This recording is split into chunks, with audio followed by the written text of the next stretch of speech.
Nabi Yunus alaihi salatu wassalam disebutkan di dalam Al-Quran itu 6 kali,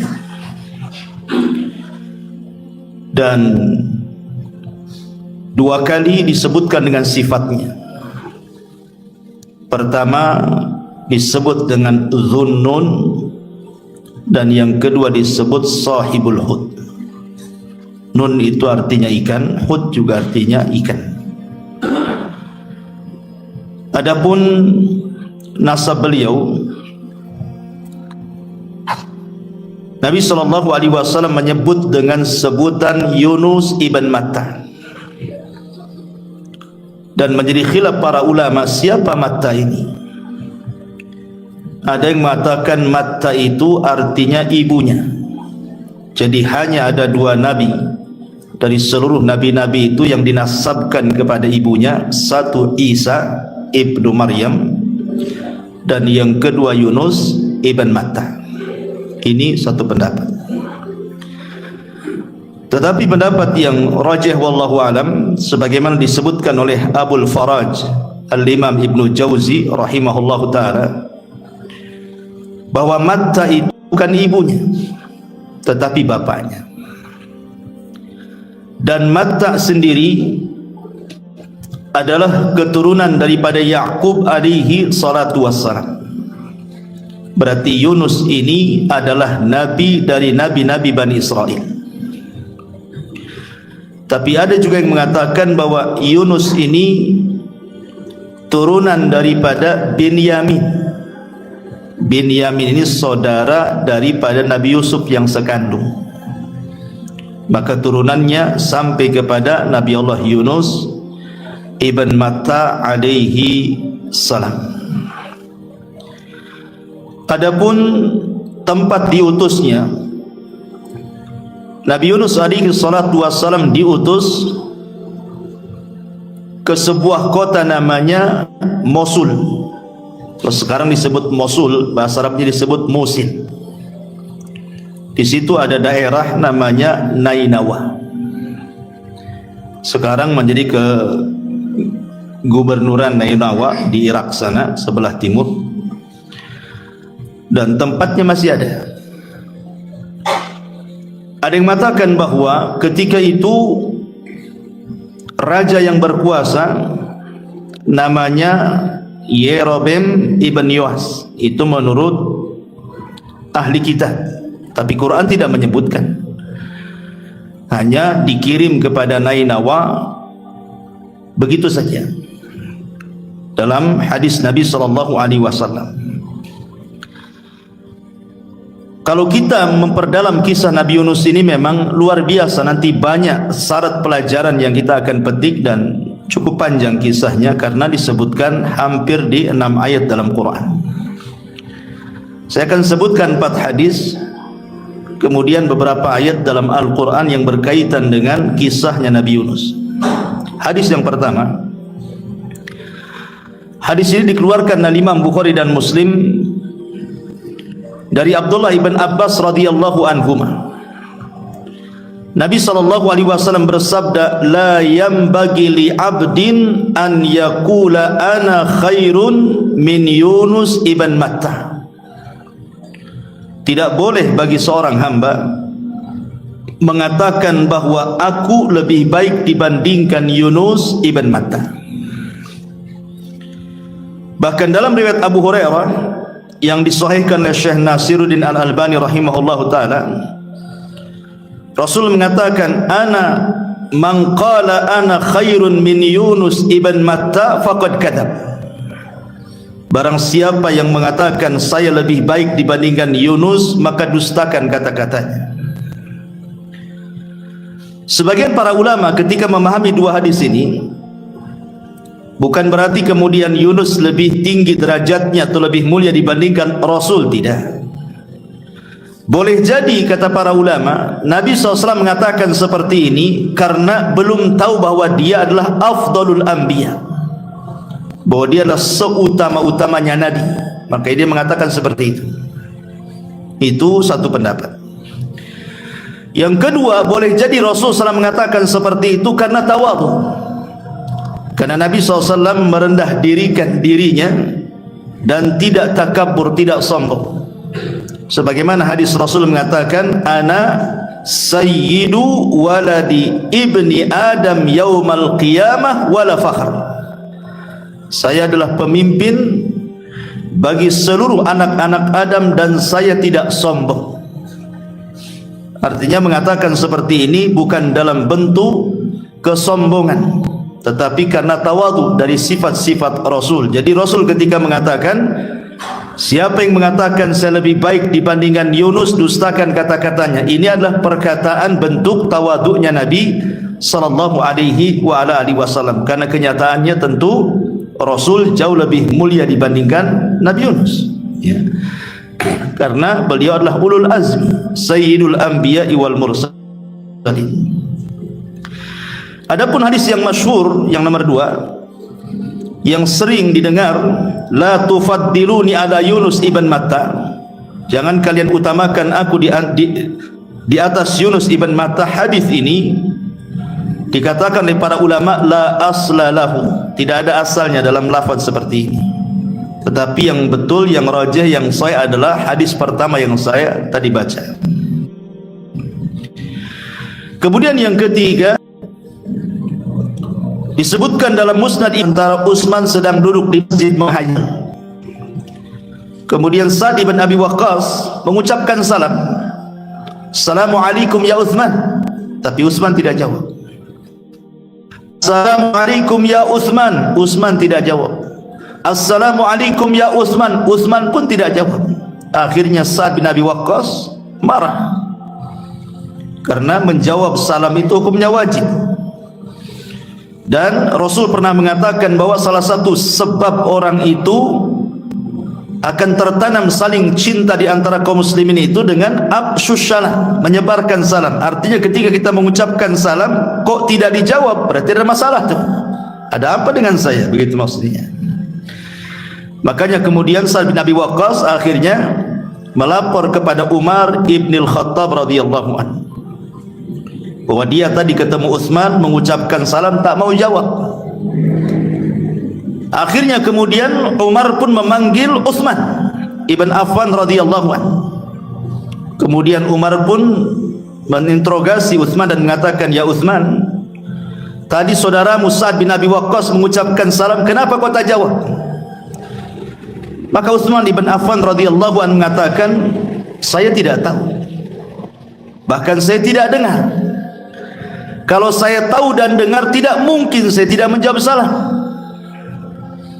Akhirnya kemudian kata Sa'd bin Abi Waqqas, bahkan aku sudah mengucapkan salam tapi kau tak jawab. Utsman membantah lagi, aku tidak dengar. Akhirnya kemudian Umar bin Khattab radhiyallahu anhu bertanya, Affan radhiyallahu anhu, dia mengatakan, boleh jadi tadi aku sedang duduk di Masjid Nabawi itu terpikir sebuah hadis Nabi. Jadi dulu aku pernah bersama Nabi sallallahu alaihi wasallam, ketika itu Nabi sallallahu alaihi wasallam mengatakan sesuatu. Kata Nabi sallallahu alaihi wasallam, da'watun nabi, ada doa seorang nabi yang kalau dibaca dalam setiap doa kita pasti mustajab. Sebelum Nabi SAW menyebutkan doa itu, tiba-tiba datang Arab Badui menyibukkan Rasul, sehingga Rasul lupa menyampaikan terusan hadis itu, kemudian pulang. Dan aku tidak tahu lafadznya seperti apa. Kata Umar bin Khattab radhiyallahu anhu, aku juga sama, aku ada di situ, aku pun tak tahu, katanya. Tiba-tiba Sa'd bin Abi Waqqas mengatakan, "Na'am, aku tahu," katanya.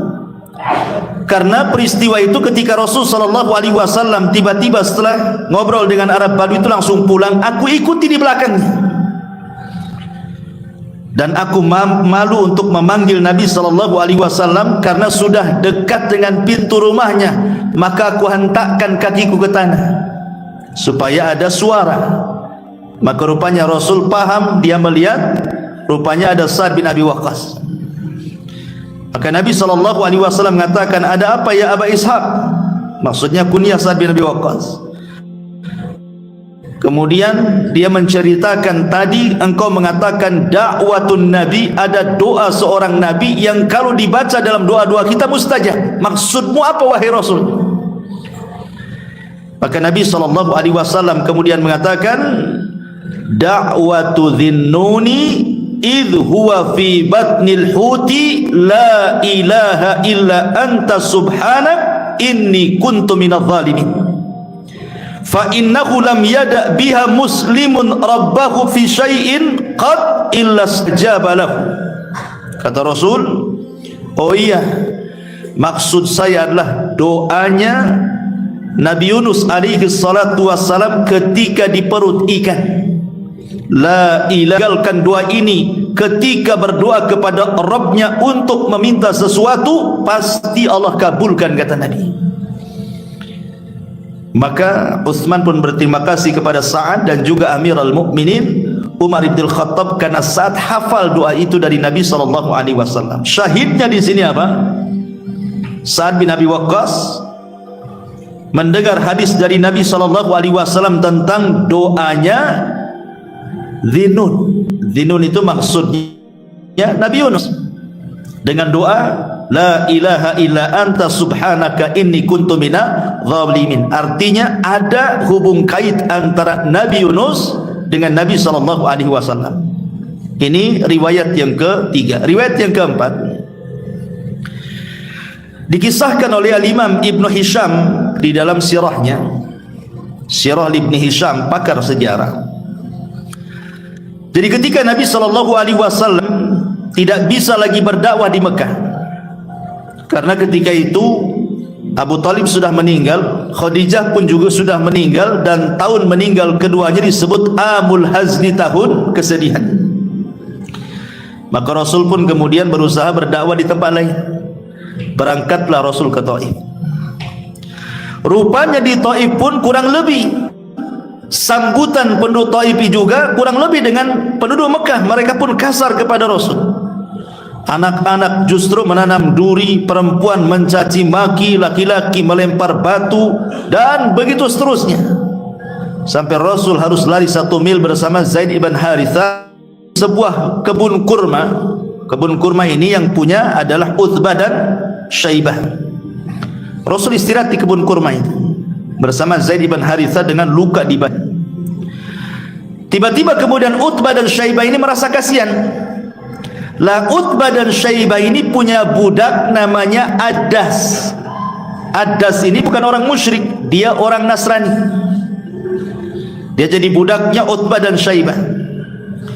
Jadi Utbah dan Syaibah ini meminta kepada Addas, wahai Addas, saya kasihan dengan orang itu, maksudnya Rasul dan Zaid ibn Harithah, bawakan makanan ini kepada dia. Akhirnya Addas pun membawa makanan dari Utbah dan Syaibah untuk Nabi dan Zaid ibn Harithah. Ketika Nabi SAW memakan makanan itu, tiba-tiba Nabi SAW mengatakan Bismillah, menyebut nama Allah. Kemudian juga mengucapkan salam juga kepada Addas. Addas ini heran, karena setahu dia di Mekah itu tidak ada orang yang membahasakan seperti itu. Semua penyembah berhala, sementara dia kan Nasrani. Sehingga kemudian Addas ini bertanya, bagaimana engkau bisa mengucapkan kalimat itu kepada Rasulullah? Tapi Rasulullah SAW balik tanya kepada Addas, siapa namamu dan dari mana asalmu? Maka Addas mengatakan, saya Addas dan saya dari Nainawa, dari Irak. Ketika Nabi SAW mendengar bahwa Addas itu dari Nainawa, dari Irak, maka Nabi mengatakan, bukankah Nainawa itu adalah tempat akhi saudaraku?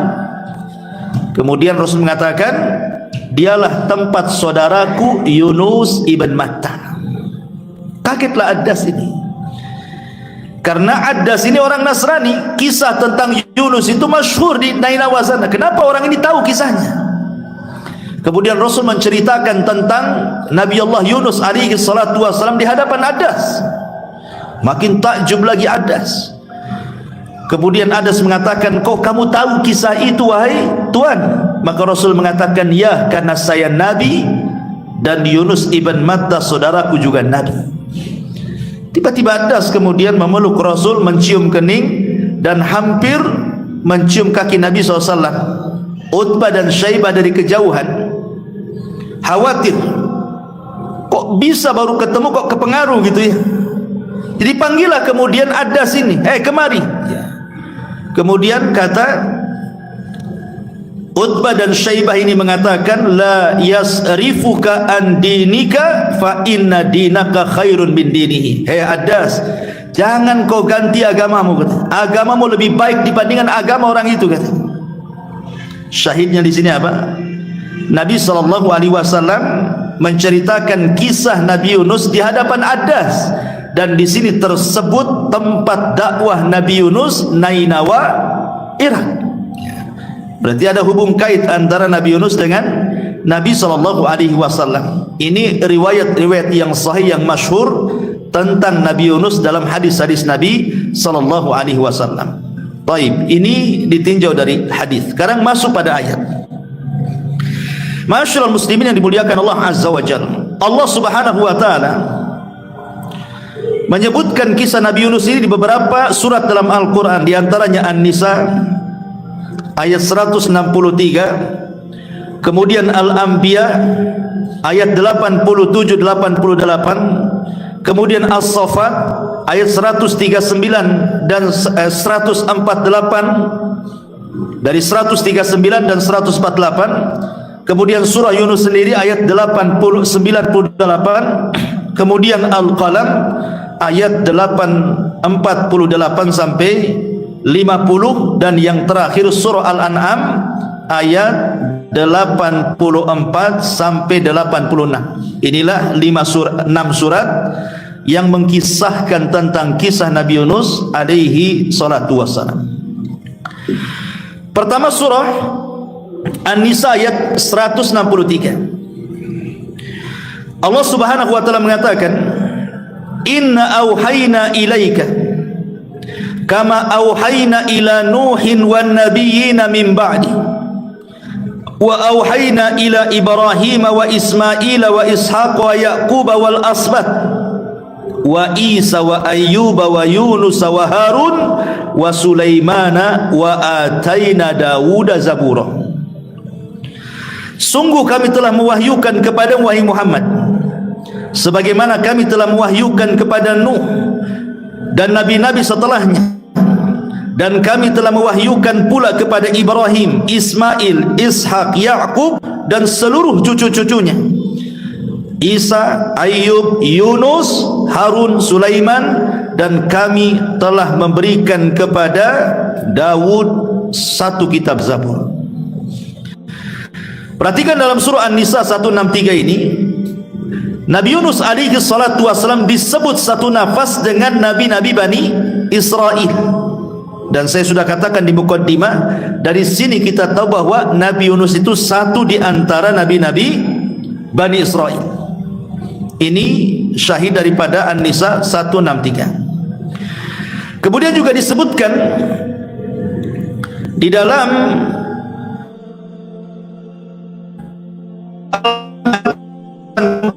sampai 80.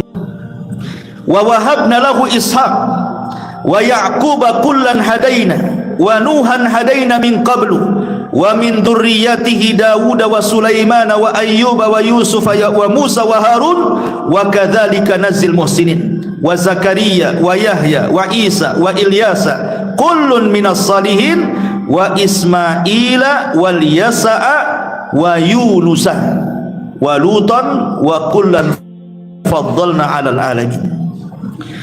Dan kami telah menganugerahkan Ishak dan Yakub kepadanya, kepada keduanya masing-masing telah kami berikan petunjuk, dan kepada Nuh sebelum itu juga telah kami berikan petunjuk, dan kepada sebagian dari keturunan Nuh yaitu Dawud, Sulaiman, Ayyub, Yusuf, Musa dan Harun.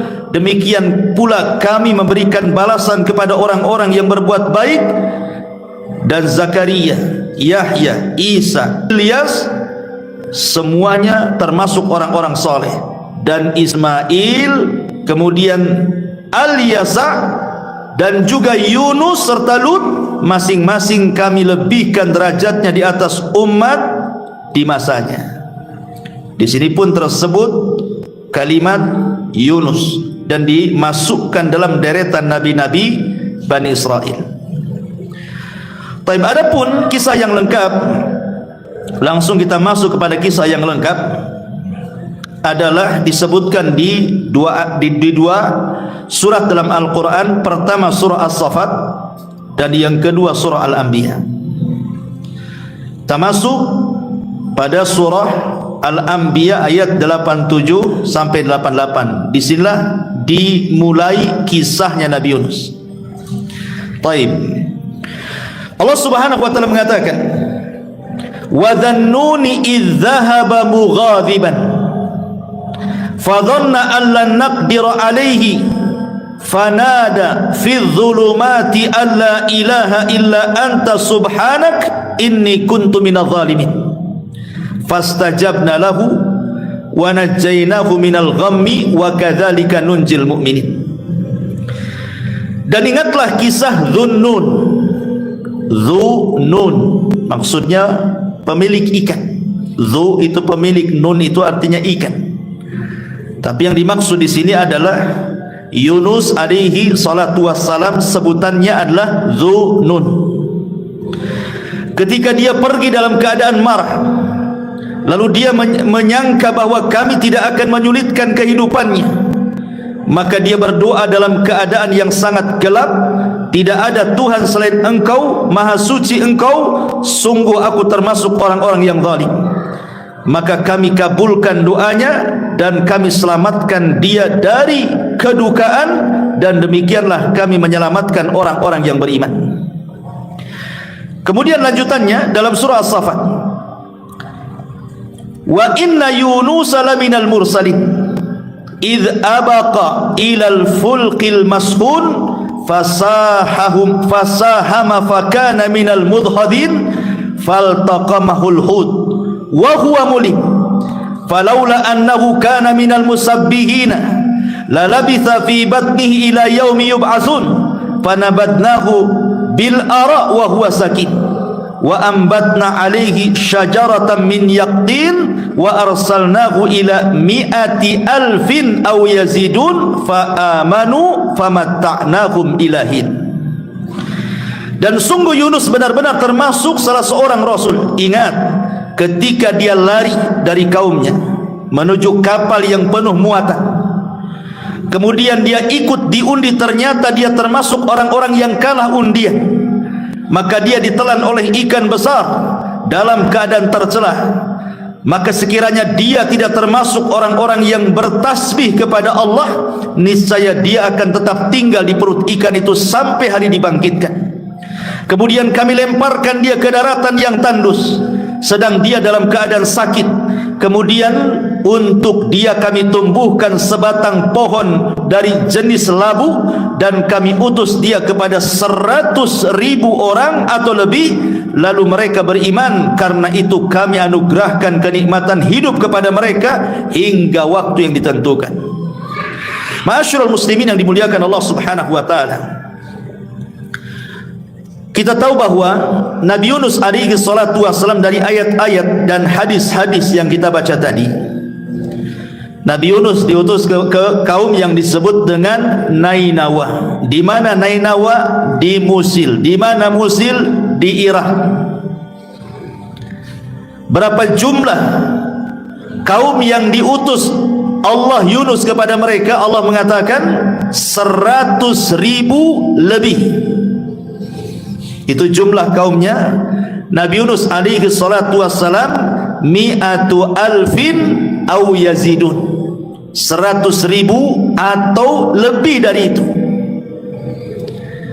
Ada orang yang kemudian hendak membuat syubhat dalam Quran dan mengatakan, masa Allah tidak tahu jumlah umatnya Nabi Yunus sehingga kesannya Allah mengira-ngira? Kenapa Allah tidak mengatakan 100.000 20 atau 100.000 30, kan jelas gitu. Ini kalimatnya 100.000 atau lebih. Lah lebihnya berapa? Masa Allah tidak tahu katanya? Kita katakan bahwa ini hendak membuat syubhat dalam Quran. Kalimat au di sini ada dua penafsiran para ulama. Segi pandangan orang melihat ketika kerumunan orang kan tidak bisa dipastikan. Oh, kira-kira sekian. Ini satu penafsiran. Penafsiran yang kedua, maksud au di sini artinya bal. Bal itu artinya bahkan dalam bahasa kitanya. Jadi 100.000 bahkan lebih, gitu maksudnya.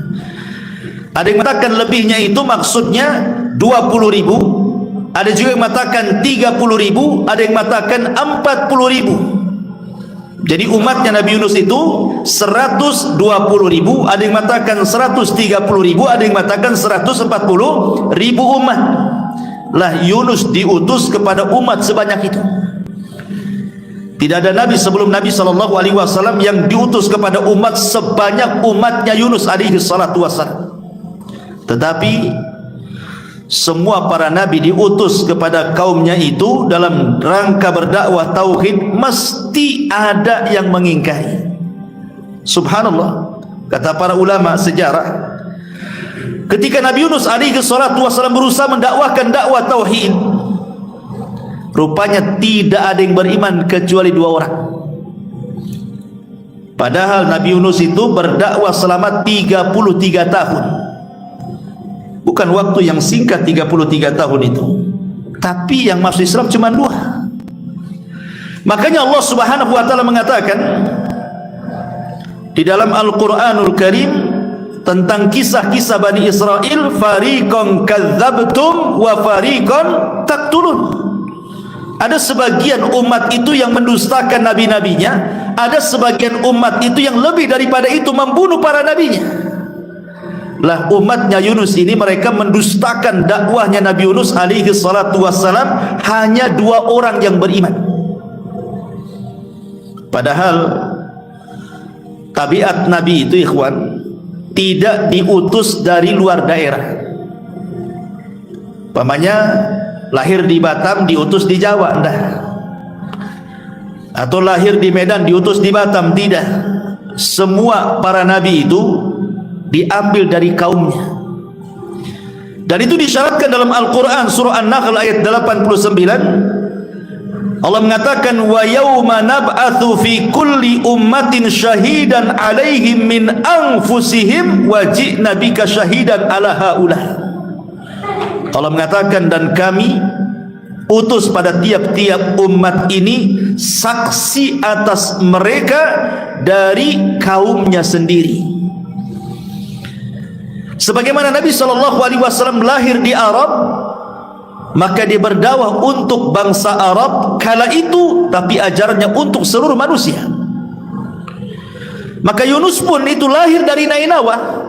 Untuk apa coba? Supaya orang-orang Nainawa Irak itu tahu dari mulai bayinya, remajanya, dewasanya sampai diangkat jadi nabi, bagaimana akhlaknya, bagaimana karakternya, bagaimana kehidupannya. Dan pasti Allah sudah mempersiapkan Yunus itu sebaik mungkin karena akan menjadi seorang nabi, sehingga tidak dicela kaumnya. Dan setiap nabi itu akan bicara dengan lisan kaumnya. Dan itu disyaratkan juga di dalam surah Ibrahim ayat keempat. Allah mengatakan wa ma arsalna mir rasulin illa bilisani qaumihi, dan tidaklah kami utus tiap-tiap umat seorang rasul kecuali berbicara dengan lisan kaumnya supaya mudah dimengerti. Ya tidak mungkinlah kita orang Indonesia, Rasul kita orang Inggris tidak bisa bahasa Indonesia, kan susah pula dia. Kita pula susah jadinya memahaminya kan. Artinya Allah Subhanahu wa taala sudah mudahkan Yunus itu untuk berdakwah kepada kaumnya. Tapi subhanallah, persis seperti Allah katakan, kadzalika ma atal ladzina min qablihim mir rasulin illa qalu sahirun majnun. Dan begitulah kami datangkan para nabi sebelum Nabi SAW, kecuali kaumnya mengatakan nabi itu tukang sihir ataupun nabi itu gila. Jadi kaumnya Yunus itu menggila-gilakan Yunus dan menganggap Yunus itu tukang sihir, sama dengan Rasulullah. Dikatakan tukang sihir, dikatakan orang gila, dikatakan pemecah belah. Dan ini ada pelajaran besar bagi kita. Siapapun antum yang mendakwahkan dakwah tauhid, maka sunnatul dakwah itu pasti ada orang yang akan memusuhi antum. Pasti ada. Siapapun yang berdakwah dakwah tauhid, pasti ada yang akan memusuhi antum. Sebagaimana para nabi dan rasul mendakwahkan dakwah tauhid, dimusuhi kaumnya. Karena itu sunnatul dakwah. Ma'asyiral muslimin yang dimuliakan Allah Azza wa Jalla, Yunus itu didustakan oleh kaumnya, hanya 2 orang yang beriman. Sebab itulah maka Nabi Allah Yunus alaihi salatu wassalam marah kepada kaumnya. Sudah 33 tahun berdakwah, tidak ada juga yang beriman. Akhirnya Yunus pun mengancam kaumnya, karena kalian sudah tidak mau beriman kepada Allah, kupastikan dalam 3 hari ini azab Allah akan menimpa kalian. Akhirnya kaumnya cuek-cuek saja, gak peduli dengan Nabi. Hari pertama tak pun nampak tuh tanda-tanda ada azab itu. Hari kedua juga sama, tak ada tanda-tandanya. Nabi Yunus alaihi salatu wassalam akhirnya takut lebih didustakan kaumnya. Kalau setelah 3 hari juga tidak kunjung ada, tentu orang makin mendustakan dirinya, maka dia pergi dari Nainawa. Rupanya ketika Yunus pergi itu hari ketiga, Allah subhanahu wa ta'ala memperlihatkan azabnya kepada penduduk Nainawa dengan dikirim awan hitam yang siap menggulung mereka. Dari situlah kemudian tokoh-tokohnya, raja yang berkuasa dan juga tokoh-tokohnya, mereka baru sadar bahwa selama ini kita sia-siakan Nabi di tengah-tengah kita. Kita tidak beriman kepada dia sampai dia pergi. Dan sekarang Allah tunjukkan azab itu sudah ada tanda-tandanya. Akhirnya sang raja memerintahkan seluruh rakyat Nainawa yang berjumlah 100.000 lebih itu untuk bertobat kepada Allah subhanahu wa ta'ala, beriman kepada syariat Yunus alaihi salatu wassalam. Sementara Nabi Yunus tidak tahu. Dia kan sudah pergi, kalau kaumnya sudah beriman, gitu masalahnya. Ma'asyiral muslimin yang dimuliakan Allah Azza wa Jalla, dari sini ada persoalan bahwa iman itu terbagi menjadi 2. Supaya antum paham, iman itu terbagi menjadi 2. Yang pertama, ada namanya iman itu sifatnya idtirari, terpaksa. Ada yang kedua, iman itu disebut ikhtiari, karena kehendaknya. Ada orang yang dipaksa beriman, ada yang karena kehendaknya beriman. Kalau terpaksa dan disebut idtirar, maka iman yang terpaksa itu tidak ada guna. Iman yang terpaksa itu tidak bermanfaat bagi pelakunya. Dan itu disebutkan di dalam Al-Quran. Allah mengatakan, falamma ra'au ba'sana qalu amanna billahi wahdah wa kafarna bima kunna bihil musyrikun wa kafarna bima kunna bihi musyrikin falam yaku yanfa'uhum imanuhum lama ra'au ba'sana sunnatallahi allati qad khalat min ibadihi wa khasira hunalikal kafirun. Maka ketika mereka melihat adab, mereka berkata, kami hanya beriman kepada Allah saja, dan kami ingkar kepada sesembahan yang telah kami persekutukan dengan Allah. Maka iman mereka ketika itu, ketika mereka telah melihat adab, maka kami anggap iman mereka tidak berguna lagi bagi mereka. Itulah ketentuan Allah yang telah berlaku terhadap hamba-hambanya, dan ketika itulah ruginya orang-orang kafir. Perhatikan Fir'aun, di ujung hayatnya dia mengatakan, amantu bima amanat bihi banu Israel. Aku beriman dengan apa yang diyakini Bani Israel kepada Musa. Pertanyaannya, manfaat enggak imannya Fir'aun ketika mengucapkan seperti itu? Tidak. Tetap saja Fir'aun ditolak keimanannya.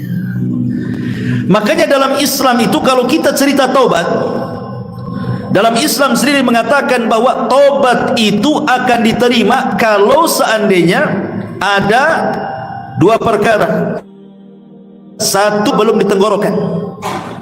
Sebagaimana hadis Nabi sallallahu alaihi wasallam, "Innallaha yaqbalu taubata 'abdin ma lam yughargir." Dalam hadis yang disahihkan oleh Syekh Al-Bahimahullah taala, Allah masih menerima tobatnya hamba selama nyawa belum di kerongkongan. Artinya kalau sudah nyawa di kerongkongan, ya ditolaklah tobatnya. Kemudian yang kedua, selama matahari belum terbit dari arah barat. Dan itu difirmankan dalam surah Al-An'am ayat 158, di mana Allah mengatakan, la yanfa'u nafsan imanuha lam takun amanat min qablu aw kasabat fi imaniha khairah. Allah mengatakan iman seseorang tidak akan manfaat kalau sebelumnya dia belum beriman atau setelahnya dia beriman belum beramal saleh. Maka tidak ada gunanya kalau seandainya matahari itu sudah terbit dari arah barat. Lah dari sini ma'asyiral muslimin, ketika Fir'aun mengatakan saya beriman, tetap saja ditolak keimanannya. Kenapa? Karena dia ngomong itu terpaksa, karena sudah digulung oleh ombak. Sekarang pertanyaannya, kenapa kaum Nainawa diterima imannya? Sehingga ketika kemudian mereka bertobat semuanya, padahal azab sudah di atas kepala mereka, lalu apa bedanya dengan Fir'aun? Tetapi Fir'aun tidak diselamatkan, tetap ditenggelamkan. Kalau kaum Nainawa ini disingkap azabnya, dihilangkan azabnya, kemudian mereka beriman semuanya, bertobat semuanya. Kata para ulama, karena imannya Fir'aun itu idtirari, terpaksa, karena sudah digulung azab, terpaksalah dia beriman. Kalau kaumnya Yunus itu ikhtiari, karena keinginan mereka, mereka nyesal. Bukti penyesalan mereka adalah ketika Nabi Yunus pergi, kemudian azab Allah sudah di atas kepala mereka, mereka keluar semuanya seperti orang yang hendak istisqa. Keluar semuanya, anak-anak, laki-laki, perempuan, bawa binatang lagi. Kemudian ketika sampai di tanah lapang, dipisahkan, anak-anak sebelah sini, ibu-ibu dan bapak-bapak sebelah sana, anak-anak binatang sebelah sini, induk-induk binatang sebelah sana, sengaja dipagar sehingga anak-anak nangis, binatang-binatang juga anak-anak yang menjerit menengok induk yang dipisahkan itu, dan semua menangis, mulai dari anak-anak, kemudian orang dewasa, laki-laki, perempuan, dan betul-betul mereka ingin bertobat kepada Allah Azza wa Jalla. Sebab itulah azabnya dihilangkan, ya. Berarti keimanan penduduk Nainawa itu bukan terpaksa, tapi karena ikhtiar, keinginan mereka ingin tobat, makanya mereka diterima. Dari sini Allah katakan di dalam Al-Quranul Karim, ketika menjelaskan tentang tobatnya penduduk Nainawa ini, apa firmannya? Allah mengatakan dalam surah Yunus 98, falaula kanat qaryatun amanat fanafa'aha imanuha illa qauma Yunus lamma amanu kashafna anhum adzabal khizyi fil hayatid dunya wa matta'nahum ilahin. Maka mengapa tidak ada penduduk satu negeri pun yang beriman lalu imannya itu bermanfaat kepada mereka selain kaumnya Yunus? Ketika mereka kaum Yunus itu beriman, kami hilangkan dari mereka azab yang menghinakan dalam kehidupan dunia, dan kami beri kesenangan kepada mereka sampai waktu yang ditentukan. Akhirnya semua kaum Nainawa yang 100.000 lebihnya bisa 20.000, 30.000, 40.000, semua beriman. Tidak ada satupun kaum yang beriman semuanya kecuali kaum Nainawa. Kalau sebelumnya nabi-nabi adalah yang beriman, ada enggak gitu ya. Nabi SAW saja ada yang beriman, ada Ada enggak kan gitu? Abu Jahal tak beriman, Abu Lahab enggak beriman, bahkan orang terdekatnya Rasul Abu Thalib tak beriman juga. Tapi kaum Nainawa ini semua beriman. Ajaib gitu ya. Ma'asyiral muslimin yang dimuliakan Allah Subhanahu wa taala. Ketika mereka beriman itu, Nabi Yunus tidak tahu. Karena dia sudah pergi masalahnya. Pergi dalam posisi marah dia.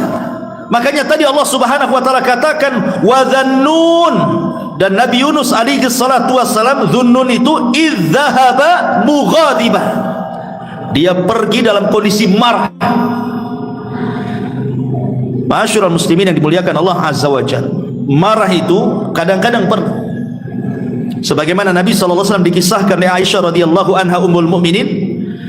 Apa kata Rasulullah? Kata Aisyah radhiyallahu anha, ma daraba Rasul sallallahu alaihi wasallam syai'an qad biyadi wala imra'ah wala imra'atan wala khadiman illa an yujahida fi sabilillah. Rasul itu tidak pernah memukul dengan tangannya sedikit pun, baik kepada istri-istrinya ataupun kepada pembantu-pembantunya, kecuali dalam rangka jihad.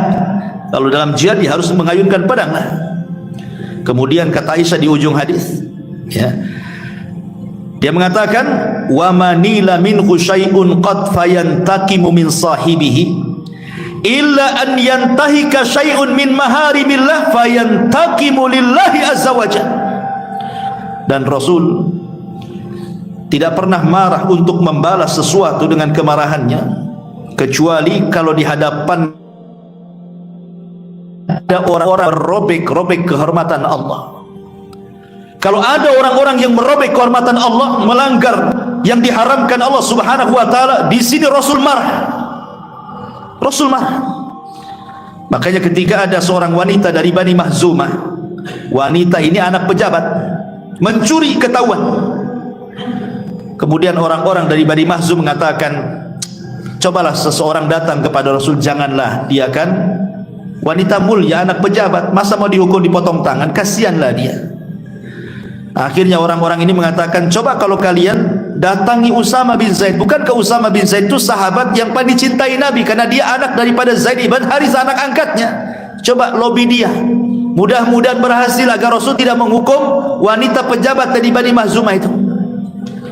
Maka kemudian Usama datang kepada Rasul, menceritakan bahwa dia diutus oleh Bani Mahzum supaya Rasul jangan menghukum wanita yang mencuri itu, karena wanita itu anak pejabat. Maka Nabi SAW marah dan mengatakan, innama ahlakal ladzina qablakum annahum kanu idza saraqa fihimus syarib taraku wa idza saraqa fihimudh dhaif aqamu alaihi al-had wa aimullah law Fatimah binta Muhammadin saraqat laqata'tu yadaha, kata Rasul. Kata Nabi SAW, enak saja hancurnya umat sebelum kalian, kata Rasul, apabila pencurinya orang-orang mulia, kalian tinggalkan hukumannya. Apabila pencurinya orang-orang lemah, kalian pula tegakkan hukumannya. Demi Allah, kalau seandainya Fatimah putri Muhammad mencuri, ku potong sendiri tangannya. Bisa. Marah itu penting kalau dalam masalah melihat kemungkaran, ikhwan. Maka Nabi Yunus itu marah gitu. Sudah didakwai selama 33 tahun, tidak pula beriman kepadanya. Sudah diancam-ancam azab, tidak pula beriman kepadanya. Makanya dia pergi dalam kondisi marah. Rupanya Yunus tidak tahu kalau kaumnya sudah beriman, itu masalahnya. Akhirnya Allah Subhanahu wa taala menguji Yunus alaihi salatu wassalam. Kenapa? Karena dia belum diizinkan pergi dari kaumnya, dia berijtihad sendiri keluar hijrah dari kaumnya. Beda dengan Lut alaihi salam. Kenapa dia meninggalkan Sodom kemudian hijrah ke Palestina? Karena Allah Subhanahu wa taala sudah mengutus 3 malaikat memberitahu kaum Lut dan memberitahu Nabi Lut bahwa nisubu akan datang azab kepada kaummu, kau pergi. Berarti Nabi Lut diizinkan kan? Makanya dia pergi. Setelah pergi datanglah azab oleh Allah Subhanahu wa taala lewat malaikat Jibril dengan satu sayapnya. diangkatnya kaum Sodom ke langit, kemudian dihujani meteor, kemudian ditumpahkan lagi ke bumi, dan sekarang jadi laut mati. Lut keluar hijrah karena ada izin. Ya. Nabi Ibrahim alaihi salatu wassalam berdakwah kepada Namrud di Irak. Dia tidak bisa lagi mendakwahi mereka, dan Allah sudah izinkan untuk hijrah. Maka Ibrahim hijrah ke Syam, ke Palestina, kemudian ke Mesir, sampai ke Jazirah Arab. Termasuk Nabi Musa, dia hijrah karena dia tidak bisa lagi untuk mendakwahi orang-orang Mesir di bawah kekuasaan Fir'aun dan membahayakan Bani Israel. Perintahkan Musa untuk hijrah dari Mesir ke mana? Ke Palestina. Jadi nabi-nabi ini diizinkan hijrah, makanya tidak diuji oleh Allah. Termasuk Nabi kita Muhammad SAW hijrah dari Mekah ke Madinah karena memang tidak bisa lagi berdakwah di Mekah. Makanya ketika dia mendatangi Abu Bakar Siddiq radhiyallahu anhu dan mengatakan, qad adina li bil hijrah ya Abu Bakrin. Abu Bakar, Allah sudah izinkan aku hijrah. Kata Abu Bakar, as-suhbatu suhbatu Rasul.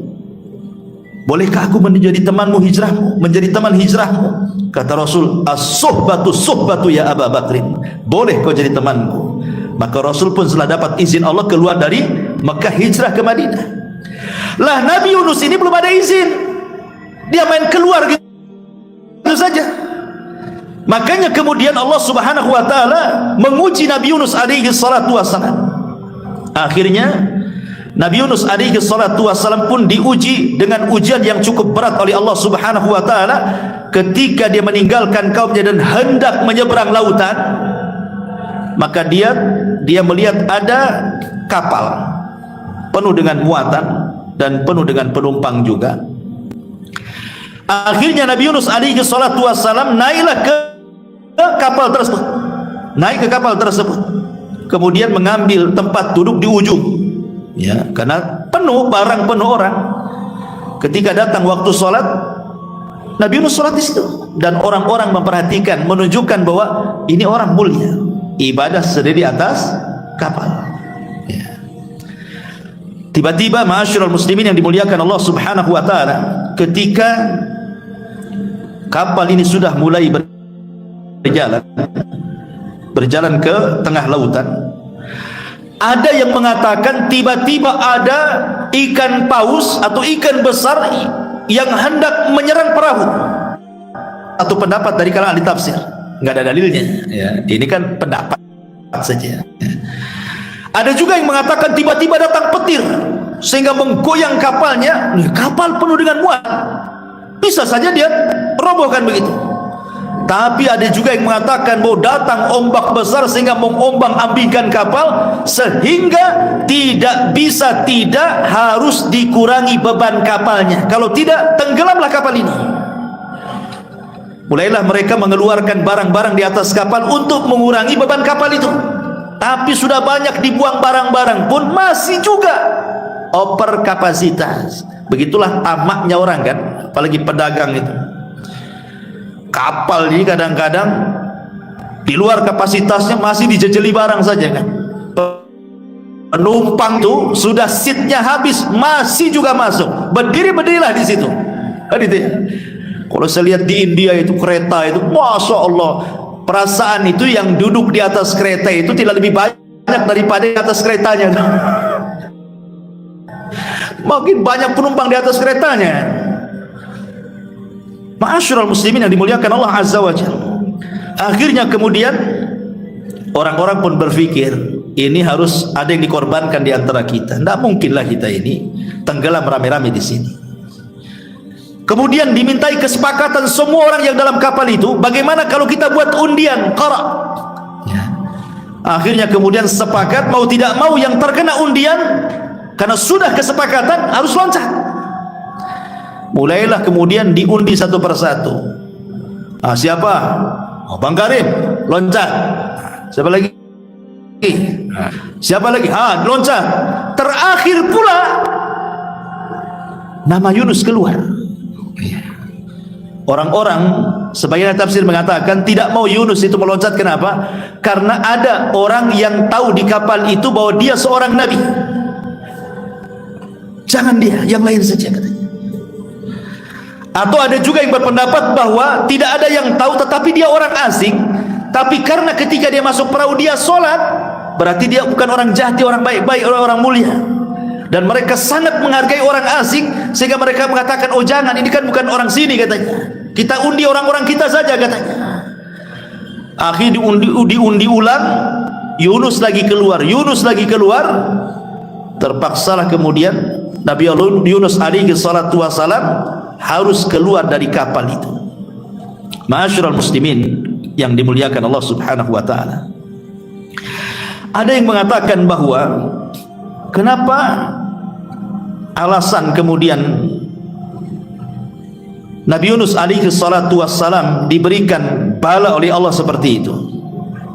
Tadi kita sudah sebutkan satu alasannya. Karena Yunus meninggalkan kaumnya tanpa izin dari Allah Subhanahu wa taala sehingga dia harus masuk ke dalam perut ikan. Tapi ada juga yang mengatakan bahwa Allah ingin pertunjukan ketika Yunus melemparkan dirinya ke dalam perut ikan, bahwa dia ada seorang nabi, memiliki mukjizat, bahwa dia tidak akan apa-apa dengan perut ikan itu. Dengan diambil oleh ikan itu gak akan mati dia, dan itu bentuk mukjizatnya. Ada juga yang mengatakan Allah ingin memberitahu tentang kudrah dan iradahnya, kebesaran Allah Subhanahu wa taala. Allah mampu mengutus ikan besar kemudian melahap Nabi Yunus, kemudian mengeluarkan kembali dan tidak ada cacat sedikit pun, tetap hidup dan sehat bugar gitu ya. Ada juga yang mengatakan Allah hendak mentarbiyah Nabi Yunus supaya makin kokoh lagi dengan keimanannya, sehingga harus diuji dulu, dan ujiannya adalah dengan cara ditelan ikan tadi. Akhirnya kemudian ketika Nabi Yunus melemparkan dirinya dari perahu itu, rupanya Allah sudah siapkan ikan besar kemudian mencaplok Nabi Yunus. Tapi Allah katakan kepada ikan itu, ikan, kau tidak boleh memakan dagingnya dan tidak boleh merontokkan tulangnya, dan itu bukan rizkimu. Sehingga ikan itu hanya menelan saja, karena Allah sudah perintahkan jangan memakan dagingnya, jangan merontokkan tulangnya, dan itu bukan rizkimu. Ya ditelan gitu saja. Bahkan ada sebagian ahli tafsir mengatakan ikan yang makan Nabi Yunus dimakan ikan lebih besar lagi, ikan dalam ikan lagi. Bayangkan. Jadi ikan ini makan Nabi Yunus, datang lagi ikan, dicaplok lagi ikan yang makan ikan Nabi Yunus. Dari sinilah kenapa Allah Subhanahu wa taala mengatakan wa nada fi dhulumat, pakai jamak, dan Nabi Yunus berdoa kepada Allah dalam kegelapan-kegelapan. Zulumat jamak artinya Yunus masuk dalam 3 kegelapan. Kegelapan di perut ikan, kegelapan di dasar, kegelapan di tengah malam. Masuk ikan itu ke dalam dasar bumi, ke dalam dasar lautan itu. Ma'asyiral muslimin yang dimuliakan Allah Azza wa Jalla, berapa lama Yunus ini di perut ikan itu, dan apa yang dimakan sehingga dia tidak mati di dalamnya? Sebagian ahli tafsir sebagaimana disebutkan Imam Ibnu Katsir di dalam tafsirnya membawakan beberapa pendapat para ulama. Di antaranya ada yang mengatakan Nabi Yunus itu tinggal di perut ikan arba'ina yauman, 40 hari. Dan ini pendapat Sa'id ibn Abil Hasan al-Basri. Kemudian yang kedua, ada juga yang mengatakan sab'ata ayamin wa qila thalathata ayam. Ada yang mengatakan tidak sampai 40 hari. Nabi Yunus itu hanya 7 hari atau 3 hari. Dan ini pendapat Imam Atha dari Ja'far As-Sadiq. Ada juga yang mengatakan Nabi Yunus alaihi salam itu di perut ikan, dia masuk di waktu duha, ditelan di waktu duha gitu ya. Kemudian di waktu ketika tenggelam matahari dilepehkan sama ikan. Jadi hanya 1 hari saja, tidak sampai 40 hari, apalagi 7 ataupun 3 hari, cuma sehari saja. Wallahu alam, tidak ada dalil yang jelas masalah ini, kan ijtihad. Tetapi yang masyhur dari kalangan para ulama hanya 2 pendapat. dimakan di waktu duha, dilepehkan di sore hari, dan juga pendapat yang mengatakan 3 hari di perut ikan. Itu yang masyhur, ya, di perut ikan itu 3 hari. Lalu apa yang dimakan 3 hari pun kalau di perut ikan dasar lautan? Kalau tidak makan ya gemetar juga lah kita. Satu hari antum tak makan ya gemetar. Makan makanan yang dimakan ikan yang dalam perutnya ya nggak ada cerita juga itu. Artinya wallahu alam, yang jelas Allah buat Nabi Yunus itu hidup di dalam perut ikan. Bahkan ketika Nabi Yunus alaihi salatu wasallam di perut ikan itu, dia sadar dia itu hamba Allah yang sudah bermaksiat kepada Allah azza wajalla. Akhirnya ketika dalam perut ikan itu, dia berjanji dalam perut ikan itu dia akan membuat tempat khusus untuk sujud, buat masjid dalam perut ikan itu. Dan dia mengatakan, aku akan jadikan perut ikan sebagai masjidku, sehingga tidak ada manusia yang pernah sujud di dasar lautan kecuali aku, katanya. Maka Nabi Yunus pun kemudian bertasbih dalam perut ikan. Makna tasbih itu artinya solat. Nabi Yunus itu solat di perut ikan. Kenapa? Nabi SAW dikisahkan oleh Jabir bin Abdullah radhiyallahu anhu, kana Nabi SAW idza hajabahu amrun fazi'a ila salah.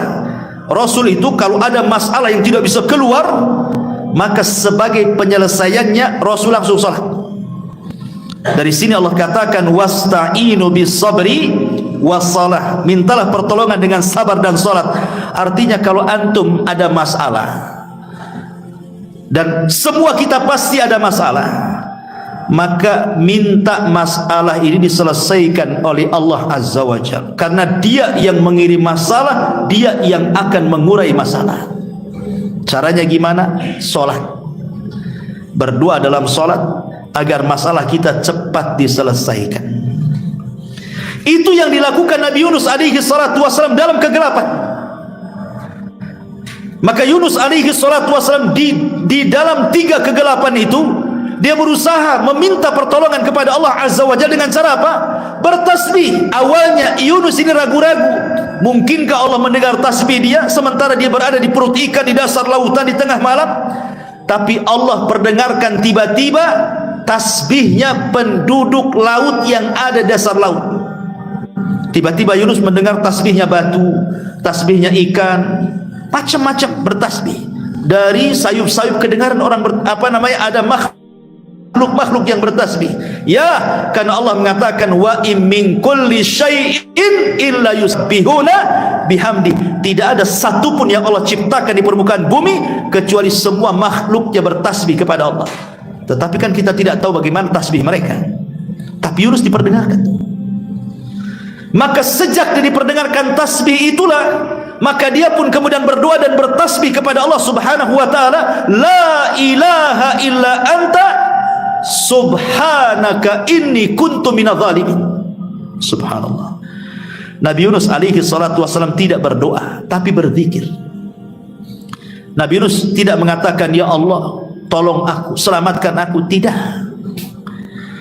Tapi Nabi Yunus alaihi salatu wasallam hanya mengatakan la ilaha illa anta, tidak ada sembahan yang berhak disembah kecuali engkau, subhanak, maha suci engkau, inni kuntu minadh dhalimin, memang aku yang termasuk orang zalim ya Rabb, aku salah meninggalkan kaumku pada kau belum izinkan. Ya. Lihat bagaimana orang-orang yang ingin bertobat, tirulah tobatnya Nabi Yunus alaihi salatu wassalam. Kalau kita ada masalah ikhwatu fiddin, harusnya kita ini introspeksi dosa apa yang sudah kita lakukan. Lihat Yunus, dia tidak mengatakan ya Allah selamatkan, persis seperti perkataan Nabi kan. Ketika Nabi SAW dilempari oleh penduduk Taif itu, Rasul tidak mengatakan ya Rabb aku kan Nabi, kenapa kau biarkan orang-orang yang melempariku itu? Beginikah balasan seorang Nabi ya Rabb? Harus dilempari batu? Tidak, Rasul tidak mengatakan seperti itu. Sama dengan Yunus juga mengatakan ya Rabb aku loh sudah 33 tahun berdoa, begini rupanya jalan balasannya, kau telankan aku di perut ikan. Tidak juga Yunus mengatakan seperti itu. Tetapi dua Nabi yang mulia ini Rasul mengatakan hanya innama ashku dha'fa quwwati, ya Allah hanya aku menjadikan kau aduanku dalam setiap kelemahanku. Kemudian Rasul mengatakan, illam takun alayya sakhatun fala ubali. Kalau orang-orang Taif yang melempari aku itu bukan bentuk azabmu, aku enggak peduli ya Rabb. Mereka mau melempari, mau mencaci maki, terserah. Yang jelas itu bukan azab yang kau kirimkan. Maka harusnya seperti itu. Jadi tidak ada mengeluh dalam kehidupan ini kan. Jadi kalau ada masalah cepat mengadu kepada Allah. Kalau ada masalah cepat mengadu kepada Allah. Ini kalau ada masalah, Masya Allah, tasakhut, Allah pula bukan jadi tempat aduan, Allah pula menjadi tempat sasaran celaan orang itu. Kasih aku aja ya Rabb yang miskin itu. Kok si fulan pula tak miskin-miskin katanya. Kasih anakku saja yang sakit, kenapa anak orang itu sehat-sehat katanya. Allah pula jadi sasaran, objek celaan kita yang mendapatkan ujian, padahal ujian itu untuk mengangkat derajat kita sebenarnya kalau orang itu paham. Lah Nabi Yunus ini mengajarkan sebuah pelajaran luar biasa juga. Apa itu? Man istajala qabla awanih uqiba bihirmani. Barang siapa yang bersegera untuk mendapatkan sesuatu belum waktunya, maka Allah akan hukum dengan diharamkan keinginannya. Contoh, anak ingin dapat waris orang tuanya. Lama kali bapak ini mati nih. Kasihlah racun di kopi, mati bapaknya. Dapat waris? Tidak. Karena kaidahnya siapa yang bersegera ingin mendapatkan sesuatu belum waktunya, justru diharamkan keinginannya, warisnya haram selamanya, gak dapat dia. Contoh yang kedua, ada orang ngebet ingin kawin. Nampak nih wanita yang saya cintai dah cerai sama suaminya nih. Ini kesempatan lagi, saya lamar dia. Tapi wanita itu kan baru diceraikan, belum habis masa idah. Harusnya tunggu dulu masa idahnya baru nikahi. Ini enggak, karena sudah ngebet. Udah cerai belum? Udah bang, 2 hari. Besok kita kawin katanya. Kawin, justru tidak sah perkawinannya. Kenapa? Karena dia menikah di waktu wanita itu belum keluar idahnya. Berarti hukumannya apa? Ketika dia nekat nikah, maka selamanya diharamkan wanita di sampai kiamat. Kenapa? Man istajala qabla awanih uqiba bihirmani. Kalau tergesa-gesa ingin mendapatkan sesuatu belum waktunya, justru diharamkan keinginannya. Artinya bahwa Yunus ini tergesa-gesa, makanya kemudian diberikan ujian. Makanya Nabi SAW mengajarkan kepada kita dari kisah Nabi Yunus itu, disebutkan dalam surah Al-Qalam itu kan, wala takun kasahibil huti idnada wa huwa maqdum. Jangan pernah engkau wahai Muhammad seperti Yunus ketika dia berdoa dalam kondisi sedih. Maknanya apa? Nabi Yunus belum hijrah, tiba-tiba hijrah sendiri. Jangan seperti Yunus. Kamu ada waktu hijrahnya nanti. Jangan tergesa-gesa, gitu maksudnya. Jadi sesuatu itu pun al-ajalatu minasyaitan, kata Rasul. Tergesa-gesa itu dari setan. Maka jangan tergesa-gesa. Nanti datang juga waktunya. Ma'asyiral muslimin yang dimuliakan Allah Azza wa Jalla. Kemudian juga pelajaran lain apa? Ini juga pelajaran yang luar biasa dari Yunus alaihi salatu wassalam ketika di perut ikan itu. Apa itu? Nabi Yunus alaihi salatu wassalam bertasbih di perut ikan. Yang tasbihnya itu terdengar sampai ke langit. Disebutkan dalam hadis dhaif, tapi hadisnya dhaif. Para malaikat di langit itu mendengar ada suara sayup-sayup dari dasar lautan. Sehingga satu malaikat dengan malaikat yang lain itu saling bicara. Kayaknya kita semua kenal lah suara itu. Itu suara siapa itu? Maka Allah mengatakan itu suara Yunus ibn Matta. Maka malaikat kasihan dengan Yunus, meminta syafaat kepada Allah agar Allah menolong Nabi Yunus ini. Makanya dengan syafaatnya para malaikat, akhirnya Allah tolong dan Allah selamatkan Nabi Yunus. Sebenarnya bukan syafaat malaikat, tetapi Nabi Yunus itu mengajarkan kepada kita tentang amalan sirriyah, amalan yang tidak ada yang tahu kecuali dia dengan Allah subhanahu wa ta'ala. Siapa yang tahu Nabi Yunus dalam perut ikan bertasbih? Mau riak sama siapa? Ketika itu belum ada handphone, kecuali Nabi Yunus bawa handphone ke dalam perut ikan selfie, ya mungkin ya. Nggak ada handphone di zaman itu. Mau dia sama siapa di perut ikan dasar lautan lagi, di kegelapan malam lagi. Jadi murni dia ikhlas lillahi ta'ala. Dia sujud bertasbih, la ilaha illa anta subhanaka inni kuntu minadh zalimin.